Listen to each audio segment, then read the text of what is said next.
bizda qadimda Ma'mun akademiyasi Xorazmda, Baytul Hikma Bag'dodda va juda ko'p ilmiy markazlarimiz, ilmiy akademik dargohlarda ilm o'rgatilganda o'sha ilmni ular tashqariga chiqib tarqatishni boshlaganda monopoliya qilishmagan.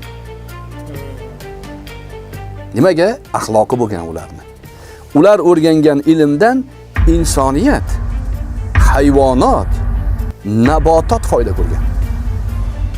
Bugungi o'sha qadriyati yo'q, iymon e'tiqodni birinchi planga qo'ymasdan faqat ilm o'rgatayotgan dargohlar bor. Oksfordga o'xshagan, Harvardga o'xshagan, ulardan chiqayotgan odamlar viruslar ustida ishlab, buni tarqatib yorsak, bir yilda 50 million odam o'ldirar ekanmiz. Yaxshi natija deyishyapti.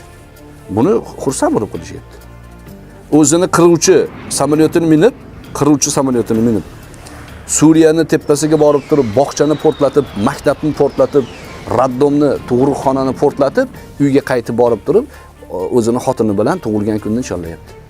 Bularda axloq shakllanmagan. Bularda ilm shakllangan.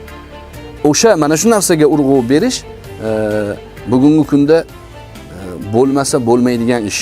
Avloniyning gapi bor-da, tarbiya yo hayot yo mamot, yo najot yo halokat degan.